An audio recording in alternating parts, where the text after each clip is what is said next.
fault lines.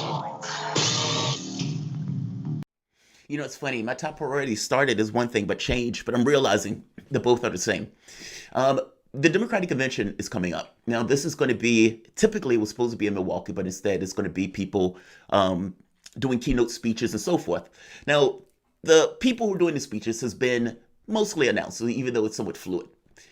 John Kasich, Republican governor of, uh, of Ohio, at least former governor of Ohio, will be getting a full speaking spot. AOC, lefty firebrand, will be getting 60 seconds. I think that's indicative of something. On top of that, and I would like to also frame within the same framing, even though it may seem differently outside, looking too far away from it, something that is also within the same frame and is almost for the exact same reason that it's taking place. Kamala Harris gets the VP spot. Now, Clyburn, Biden speaker Clyburn, says this. He says, we are doing what's necessary to get beyond the whole notion that the Democratic Party takes blacks for granted. The whole notion that black women would not be appreciated, that immigrants ought to stay outside, he said. Later on, we are in a position in this country that a lot of us thought we'd never see. Black Lives Matter. The whole movement has taken hold of the country, he said. People are rallying to the call. And so I believe this campaign is doing the same thing. Now, what Clyburn is talking about is Joe Biden choosing Kamala Harris. And let's also remember, Black Lives Matter, what's their key call? If you can't think of anything else that Black Lives Matter stand for, defund the police. And the person Biden chooses is a top cop. And Clyburn is like, yeah, that's what we need in this country, a top cop. Because, you know, Black Lives Matter is taking off, and I never thought I'd see this moment. Kamala Harris was not favored by blacks during the race. As a flat fact. They could have chosen her. They had the ability to choose her. Cory Booker was in the race. Kamala Harris was in the race. Other people of color were in the race. African Americans chose not her.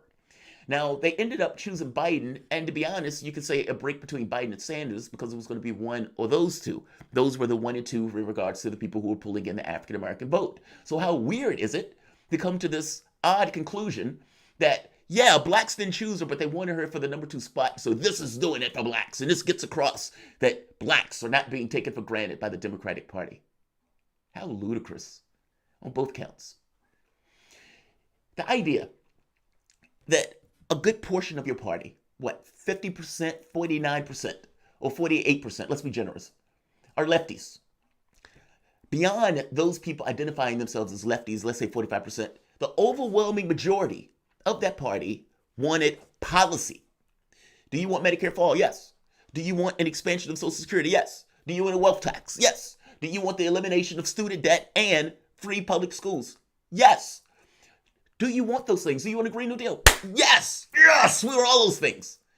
And then you get to the second question of who is going to give you those things? And nobody had the belief that Joe Biden would give those things. Kamala Harris, who started off giggling her way, surprising her staff, talking about Medicare for all, of course, backed away from it pretty quickly. I guess the point that I'm making here is the public wanted something very specific, and it was policy. Now, if you ask the public a secondary question of who do you think is more electable, that's a second question. But what do you want? What do you think needs to be affected in the world? That's before COVID-19. And that's where the public was like, yes, we want these things. Now, the secondary question is, who do you think is more electable? And that's where the public hit his head. Because despite Joe Biden being considered more electable because he's just the typical Democrat that people are familiar with, that's more of a relative distinction, not necessarily a real thing, but he is the normal Democrat. And Bernie Sanders wasn't going to make an argument over the notion of electability. He wasn't even going to make an argument tying who Joe Biden is to basically everything that people hate about the Democratic Party. He wasn't going to do any of that. And so basically, Joe Biden was able to just stumble over the finish line to win the nomination. The point of getting here, though, is if you have that many of your people in your party that either backs those policies or, for that matter, identify with these kind of lefty ideas, then the idea that you would have AOC, who is looked widely upon as being the up-and-coming lefty, to get 60 seconds tells you everything about how you view the left and the Democratic Party. The reality of it is that the Democratic Party doesn't need to regard the left of much of anything. Because ultimately, the left, just like the last 40 years, have nowhere else to go. Which means that in a time, a wave election where the arc of history is screaming to be bent, Joe Biden gets the choice. Joe Biden gets the nod. The guy who would not bend it, who said that everything basically will stay the same, and further, who set up the entire criminal justice system that all of these people are out there protesting right now. Joe Biden. That's the guy who was chosen. And AOC, the person who ideologically the party agrees with. 60 seconds. If you want to know how little the party regards you, right there. Why do you think they put Kasich in that spot? They put Kasich in that spot because they realize that people who are voting for Kasich can go elsewhere. Meaning, the argument of you have nowhere else to go doesn't work for the Kasich voter. That doesn't necessarily work for the Clinton-type Democrat because those people can go elsewhere. You have more people who voted for John McCain that was voting for Clinton under Obama than what for Sanders and voted for Trump. Those people had somewhere else to go. And that's the key point here. The Kasich voters, the Republican Democrat, if you want to call it that, those people could float one way or the other.